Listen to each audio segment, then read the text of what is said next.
What the hell is wrong with our African leaders? Why do we act like we are cursed? Or did we take oath somewhere that we will never make a good decision as long as we remain in leadership? Now, imagine this Uganda politician who was sick. He was diagnosed of cancer and traveled to Germany for 6 months for treatment.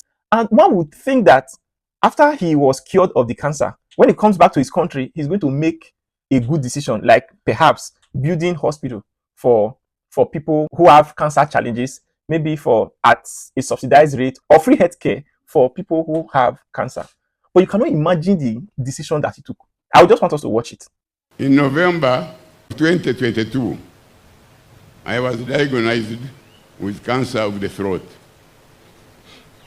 And I underwent chemo and radiotherapy. And I stayed in Germany for 6 months. And I recovered.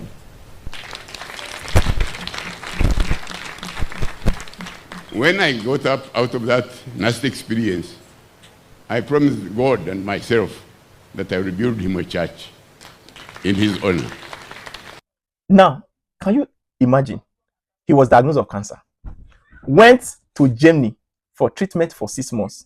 After he got cured, he returned back to Uganda. One would think that having returned to Uganda, he's going to say, oh, I will build healthcare for people who are sick of cancer. Or I'll build healthcare for people who have cancer, perhaps for free or at a subsidized rate, so that people can be able to afford treatment. Just because he went through that stage and now he has been cured. But no, he decided to build a church for God, for his people to start going to church more and praying.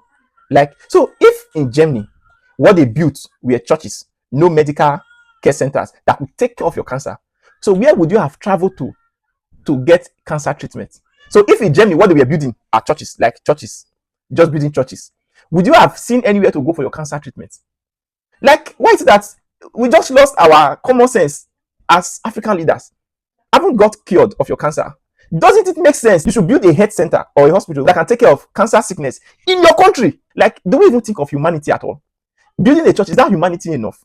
Having gone through the treatment in Germany for 6 months, you return back to your country and thought about it that a lot of people are going through this cancer challenge. They are not privileged to have the kind of treatment that you had in Germany. You decided to build a church for people who have cancer challenges. The way we are investing in religion, we just keep investing in religion and forgetting about humanity. I tend to not understand. So you knew the right thing to do. You knew the right place to go when you had cancer. But after you got treated, you did not know the right thing to do, to at least show gratitude to God for curing of cancer. Humanity. Like, it's not just in Uganda. The same attitude our religious leaders are showing. Like, this is how much our African leaders have turned our country to become. Like, we believe so much, or we invest so much on religiosity. We forget humanity, we forget development. Our religious leaders are not even different. They've worked on our minds to make us believe that even things that God has given us the wisdom to do, we should still push it back to God. Is that not, like, are we sound?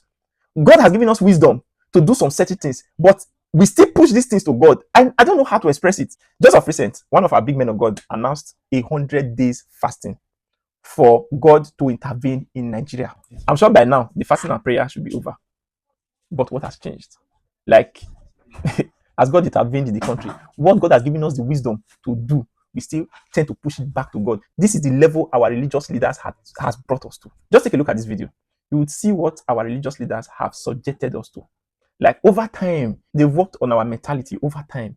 So they've narrowed our thinking to everything must be pushed to God, even what God has given us the wisdom to accomplish. Like, we still push it back to God. Okay, just take a look at this video. God. God of Elijah. This one has gone beyond. It has gone beyond. Hello? Hello?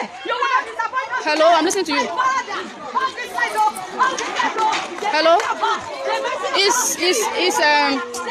I don't know if you know that salon place. There's one salon here. It's just the next building after the salon. God, and is that light now? Is that low current they gave us? Can you just imagine? This is the kind of thing that used to burn. They're even speaking in tongues. Now they have tried to. I mean, it has gone to one level now. Now, they cannot quench anything. This video, you see people praying over a burning house. Like, are we saying that God should come and quench the fire? Is the country not supposed to be a working country that should have a working fire service? But no, what do? We take it to God. We take it to God. Look at your house is burning, or a house is burning. You stood and you are praying. You are calling God of Elijah. Should he send more fire to burn the house more?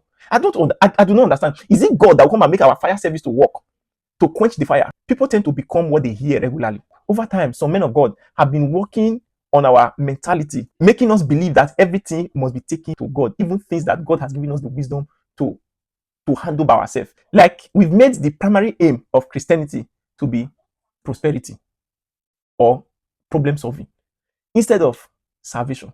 The primary aim of Christianity is salvation. That is it. But we've made it seem like the primary aim of Christianity is for prosperity. People tend to go to church because of their financial challenges or because of some other challenges that they have to solve. That is the reason why people go to church. No longer for the purpose of salvation. Like, it is disheartening. We tend to say, oh, God will take control. Oh, let's leave it to God. We want God to come from heaven to come and solve our problem. That is why, look at, somebody can stand and be praying over a burning house. It is only in this part of the world that when we don't have job, it is the responsibility of God to give us a job. We tend to increase our prayer life. When you are going to the embassy, you tend to increase your prayer life. When you are looking for a partner, like for marital purpose, you increase your prayer life. When everything, like if somebody is owing you money, you increase your prayer life. Everything tend to be, we pray and pray and pray and pray. It makes it look like God is not working. It is your mentality that is not working. Your mentality, Jesus.